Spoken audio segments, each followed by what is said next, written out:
ഓം ശ്രീ ഗുരുഭ്യോ നമ. ഹരി ഓം. സംസ്കൃത ഭാഷാ സഹായിയുടെ 80ാമത്തെ ക്ലാസ്സിലേക്ക് എല്ലാവർക്കും സ്വാഗതം. സ്കോളർഷിപ്പിൻ്റെ ക്ലാസ് എടുത്തുകൊണ്ടിരിക്കുകയായിരുന്നു. ഒരു ക്ലാസ് കഴിഞ്ഞു. ഇനി അടുത്ത 2ാമത്തെ ക്ലാസ്സാണ്. ബാക്കിയുള്ള എന്താണെന്ന് നമുക്ക് നോക്കാം. നോക്കിക്കോളൂ.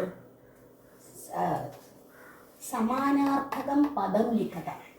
സമാനാർത്ഥം ഒരു വേർഡിന് അല്ലെങ്കിൽ ഒരു വാക്കിന് അത് വേറൊരു അർത്ഥം, അതായത് അത് തന്നെ അർത്ഥം വരുന്ന വേറെ പദം കാണും, അതേ അർത്ഥം വരുന്ന വേറെ പദം കാണും. അതെന്താണ്? അതിനാണ് സമാനാർത്ഥക പദം.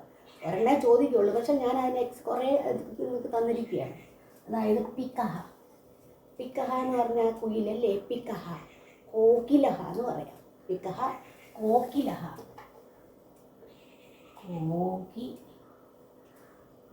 കോകിലഹ.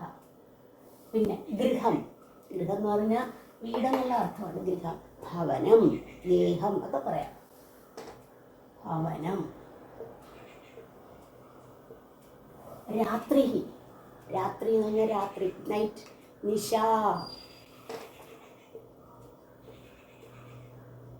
നിശ. വനം. കാനനം, അടവി എല്ലാം പറയാം. കാനനം. കാനനം. വാനരഹ. കപിഹി. കപി. കപിഹി. കാതഹ. വായസഹ.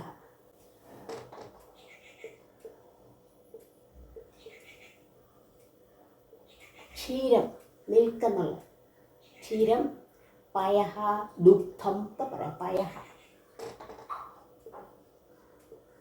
പയഹ. പുത്രഹ. പുത്രയ്ക്ക് അതായത് ആത്മജഃ, തനയഃ, സുതഃ പറയാം. ആത്മജഃ, തനയഃ പറയാം.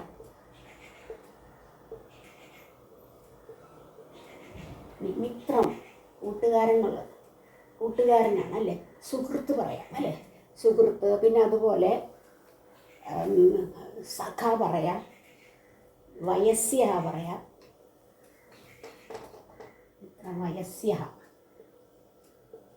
വയസ്യ. വയസ്സഹ അല്ല, വയസ്യ. പിന്നെ വൃക്ഷ, തരു, പാതപഃ. പാതപഃ.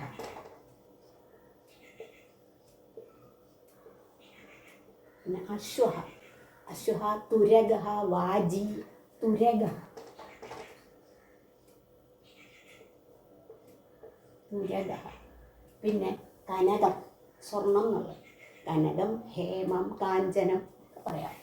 ഹേമം. അപ്പോൾ ഇങ്ങനെ എല്ലാം സമാനാർത്ഥകം പദം. അപ്പോൾ ഇത് നമുക്ക് എവിടെ നിന്നാണ് ഓരോ പദം കിട്ടുന്നത്? നിങ്ങൾ നമ്മുടെ സംസ്കൃതത്തിലെ ഡിക്ഷണറിക്ക് എന്ത് പറയും?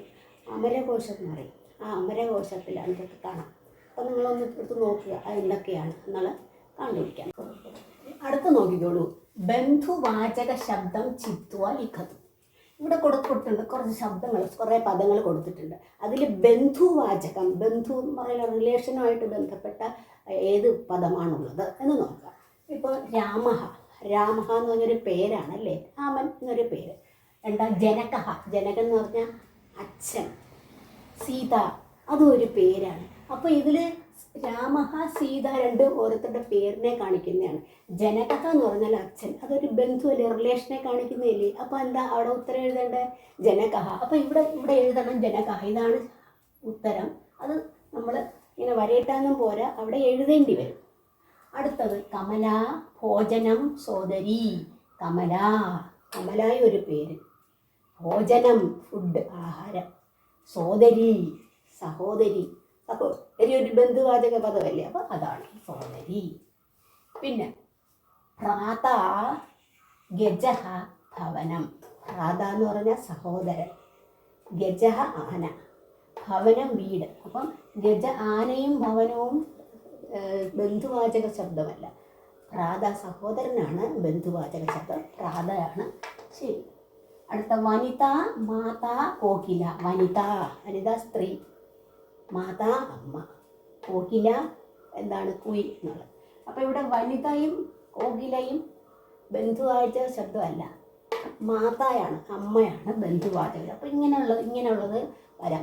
ഒരെണ്ണേ വരുവുള്ളൂ, ഇതുപോലെയൊക്കെ വരാൻ സാധ്യതയുണ്ട്. നോക്കിയാൽ ബഹുവചന രൂപം ലിഖതു. ഈ കൊടുത്തിരിക്കുന്നതിൻ്റെ ബഹുവചനം എഴുതണം. അപ്പം നമ്മൾ ഇവിടെ ക്രിയയാണ് കൊടുത്തിരുന്നത്. ക്രിയ എന്ന് പറയുമ്പോഴത്തേക്ക് ഏകവചനം, ദ്വിവചനം, ബഹുവചനം അങ്ങനെ വരും അല്ലേ. അപ്പോൾ ഇവിടെ തന്നിരിക്കുന്നതിൻ്റെ ബഹുവചന രൂപം എഴുതും. എന്താണെന്ന് നോക്കൂ. ആദ്യം ലിഖതി. ലിഖതി ലട്ടാണ്. ഇപ്പോൾ 5ാം ക്ലാസ്സിലൊക്കെ ലട്ട് മാത്രം മതിയായിരിക്കും, മറ്റേ ഒന്നും വേണ്ടി ആവശ്യം വരില്ല. ലിഖതി. അപ്പോൾ അതിൻ്റെ ബഹുവചനം വരും. ദ്വിവചനം വരുന്നത് ലിഖതി ലിഖതഃ. ബഹുവചനം വരുമ്പോൾ ലിഖന്തി. ലിഖന്തി. പിന്നെ പഠാമി. പഠാമി വന്നപ്പോഴത്തേക്ക് പ്രഥമ പുരുഷൻ, മധ്യപുരുഷൻ, ഉത്തമ പുരുഷനായിട്ടാണ് വരുന്നത്. പഠാമി, അഹം പഠാമി, പഠാമി, പഠാവഹ, പഠാമഹ. അപ്പോൾ അവിടെ എന്താണ് ബഹുവചനം? പഠാമഹ.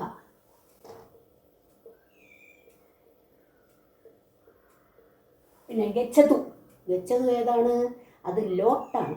ഗച്ഛതു, ഗച്ഛതാം, ഗച്ഛന്തു ആണ് വരുന്നത്. അപ്പം ഗച്ഛതു വരുമ്പോൾ ഗച്ഛതു ഏകവചനം, ഗച്ഛതാം ദ്വിവചനം, ഗച്ഛന്തു ബഹുവചനം.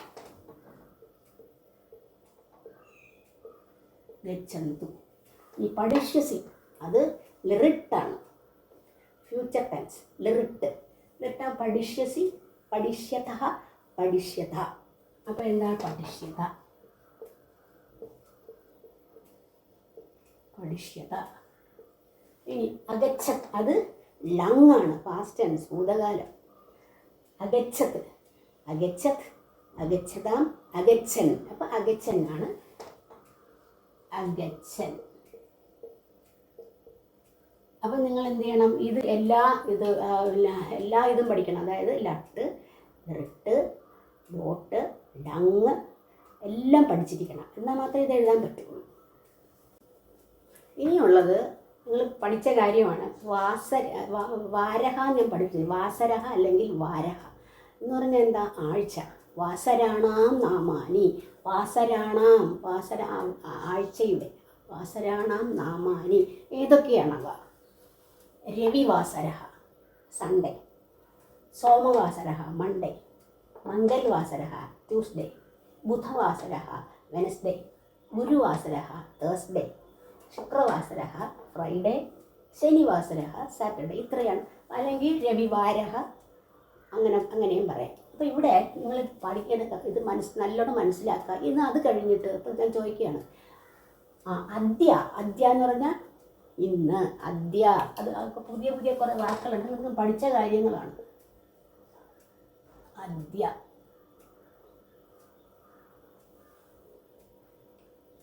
അദ്യ ശനിവാസര. അദ്യ ശനിവാസര. ഇന്ന് ശനിവാസര, സാറ്റർഡേ ആണ് എങ്കിൽ. ശ്വഹ കഹ വാസരഹ. ശ്വഹ എന്ന് പറഞ്ഞാൽ ടുമോറോ. ഇതാണ് ശ്വഹ, ടുമോറോ നാളെ എന്നുള്ള അർത്ഥത്തിൽ. ശ്വഹ കഹ വാസരഹ. നാളെ ഏതാഴ്ചയാണ്? അപ്പം അദ്യ ശനിവാസര. അദ്യ ഇന്ന്, സാറ്റർഡേ ആണ് എങ്കിൽ ശ്വഹ നാളെ, കഹ വാസരഹ എന്തായിരിക്കും? വീണ്ടും രവിവാസരഹയല്ലേ. അപ്പം ശ്വഹ രവിവാസരഹ. മനസ്സിലായില്ലേ? ഇനി അദ്യ ബുധവാസരഹ. ശ്വഹ കഹ വാസരഹ. ശ്വഹ ഗുരുവാസരഹ. അപ്പം ശ്വഹ എന്ന് പറഞ്ഞാൽ നാളെ, ടുമോറോ നാളെ നാളെ എന്താഴ്ച എന്നുള്ള അർത്ഥം. അതുപോലെ അടുത്ത പഠിക്കേണ്ടത് ഹ്യഹ. ഹ്യഹ എന്ന് പറഞ്ഞാൽ ഇന്നലെ, യെസ്റ്റർഡേ. ഒന്ന് നോക്കിക്കോളൂ. ഹ്യഹ ഇതാണ് ഹായും യായും. ഹ്യഹ സോമവാസരഹ.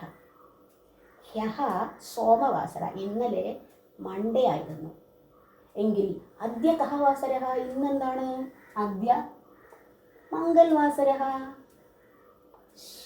ഹ്യഹ സോമവാസരയാണെങ്കിൽ ഇന്നെന്താണ്? അദ്യ മംഗൽവാസരഹ. ഹ്യഹ സോമവാസരഹ. അത് കഴിഞ്ഞിട്ട് ശ്വഹ എന്ന് പറഞ്ഞാൽ മംഗൽ. ശ്വഹ മംഗൽവാസര. ഇനി പരശ്വഹ കഹ വാസര. പരശ്വഹ എന്ന് പറഞ്ഞാൽ മറ്റന്നാൾ, നെക്സ്റ്റ്, നാളെയുടെ പിറ്റേന്ന്. അദ്യ സോമവാസര. ഇന്ന് സോമവാസര എങ്കിൽ പരശ്വഹ ഡേ ആഫ്റ്റർ ടുമോറോ എന്താണ്? ഇത് കഴിഞ്ഞിട്ട് ബുധവാസര. ശ്വഹയാണെങ്കിൽ മംഗൽവാസര, പരശ്വഹയാണെങ്കിൽ ബുധവാസര. പരശു എന്ന് നമുക്ക് മനസ്സിലായി, മറ്റന്നാൾ, അതായത് ഡേ ആഫ്റ്റർ ടുമോറോ. ഇനി അദ്യ ശുക്രവാസര. പരശ്വ കഹ വാസര. ശ്വഹ വരുമ്പോൾ ശനിയാണ് വരുന്നത്, പരശ്വ വരുമ്പോൾ രവിവാസര. പരശ്വ രവിവാസര. അപ്പം അത് മനസ്സിലായില്ലേ, ശ്വഹയും പരശ്വഹയും. ഇനി ഇന്നലെ എസ്റ്റർഡേ എന്നുള്ളതിന് എന്ത് വെച്ചു, ഹ്യഹ. അപ്പോൾ മെനഞ്ഞാന്ന്, അതായത് തലേന്നിൻ്റെ തലേ, ദ ഡേ ബിഫോർ എസ്റ്റർഡേ. എന്താണ് ഇപ്പോൾ ഞാൻ പറയുകയാണ്, ഹ്യഹ മംഗൽവാസര, ഇന്നലെ മംഗൽവാസര. എങ്കിൽ പരഹ്യഹ കഹവാസര. എന്താ പരഹ്യഹ എന്ന് പറയുമ്പോൾ അതിന് തൊട്ട് മുന്നിൽ പറയും, അതായത് ഡേ ബിഫോർ എസ്റ്റർഡേ എന്തുമായിരിക്കും. ഡേ ബിഫോർ എന്ന് പറയുമ്പോൾ സോമവാസര, കാരണം ശ്വഹയാണെങ്കിൽ മംഗൽവാസരയാണ്, അല്ല ഹ്യഹയാണെങ്കിൽ മംഗൽവാസരയാണ്, പരഹ്യഹയാണെങ്കിൽ സോമവാസര. അപ്പോൾ ഇത് നല്ലോണം നിങ്ങൾ മനസ്സിലാക്കിയെടുക്കുക. ഇങ്ങനെ ഒരെണ്ണം വെച്ച് വെച്ചിട്ട് നോക്കണം. ഇത് അദ്യ, പിന്നെ ശ്വഹ, പരശ്വഹ, ഹ്യഹ, പരഹ്യഹ, ഇങ്ങനെയെല്ലാം ഒന്ന് നല്ലോണം ഒന്ന് നോക്കി വയ്ക്കുക. അപ്പോൾ ഇത് ഇനിയുമുണ്ട്, ക്ലാസ്സുകൾ ഇനിയുമുണ്ട്. അപ്പോൾ എല്ലാം ഇന്നും ഒരു 1-2 ക്ലാസ് ഇപ്പം തീരാവുന്നതല്ല. അപ്പോൾ ഇന്നത്തെ ക്ലാസ് ഒരുവിധം മനസ്സിലായി കാണുമെന്ന് വിശ്വസിക്കുന്നു. അടുത്ത ക്ലാസ്സിൽ കാണുന്നവർ എല്ലാവർക്കും നന്ദി, നമസ്കാരം.